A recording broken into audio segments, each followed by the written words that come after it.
राम मंदिर के चढ़ावे को लेकर संगीन इल्जाम, अखिलेश ने दागा सवाल, छिड़ा सियासी बवाल। ट्रस्ट ने कहा सब ठीक, लेकिन सवाल बाकी हैं। आखिर क्या हुआ जिसने पूरे प्रदेश का ध्यान खींचा?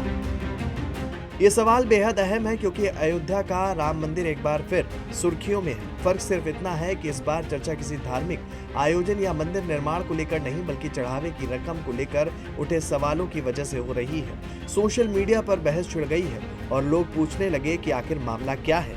क्या वास्तव में कोई गड़बड़ी हुई है या फिर जांच के दौरान केवल कुछ संदेह सामने आए हैं? करोड़ों राम भक्तों की आस्था से जुड़े इस मुद्दे ने हर किसी का ध्यान अपनी तरफ खींच लिया है। क्या है पूरा सच, चलिए आपको बताते हैं और ये भी जानते हैं कि क्यों सियासी बवाल छिड़ा हुआ है।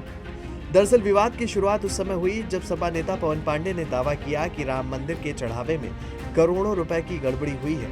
इसके बाद अखिलेश यादव ने भी सवाल उठाए और कहा कि अगर सब कुछ सही है तो फिर पूरी जानकारी सार्वजनिक क्यों नहीं की जा रही।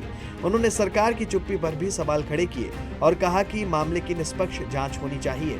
जैसे ही बयान सामने आया, मामला सिर्फ अयोध्या तक सीमित नहीं रहा, बल्कि पूरे देश में चर्चा का विषय बन गया, क्योंकि राम मंदिर सिर्फ एक धार्मिक स्थल नहीं बल्कि करोड़ों लोगों की आस्था का केंद्र है। कुछ रिपोर्ट्स में रिकवरी की भी बात कही गई है।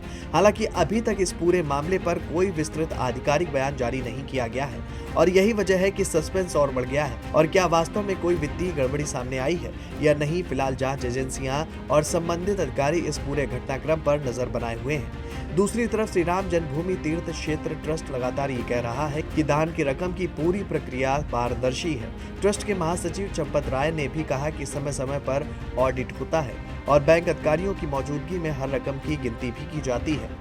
श्री राम जन्मभूमि तीर्थ क्षेत्र अपने भिन्न भिन्न कार्यों का ऑडिट समय समय पर करता रहता है।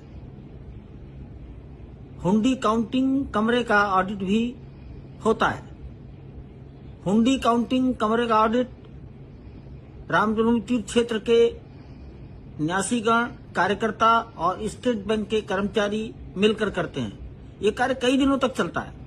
यही कार्य आजकल हो रहा है।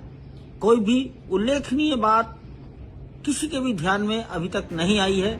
ट्रस्ट के अनुसार अभी तक ऑडिट में ऐसी कोई बात सामने नहीं आई है जिससे करोड़ों रुपए गायब होने का दावा सही साबित हो सके।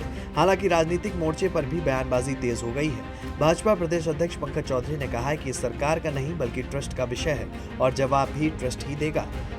ये सरकार का विषय नहीं है, मंदिर प्रशासन का विषय, मंदिर प्रशासन उसका जवाब देगा। लेकिन अभी तक इतना 7 करोड़ की राशि जो चढ़ावे की है गायब हो गई है, क्योंकि सनातन पर ये एक चोट है। और आपकी कहाँ पे कौन कह रहा गायब हो गई है? तो अखिलेश यादव ने तो अखिलेश यादव कहते रहे, उनका हम जवाब थोड़ी देते रहेंगे। वहीं विपक्ष का कहना है कि जब मामला करोड़ों श्रद्धालुओं की आस्था से जुड़ा है तो अधिक पारदर्शिता जरूरी है और इसी बहस के बीच अब पूरा फोकस जांच और आधिकारिक तथ्यों पर आ गया है, क्योंकि आरोप और जवाबी आरोप अपनी जगह है, लेकिन सच वही होगा जो जांच और दस्तावेजों से सामने आएगा।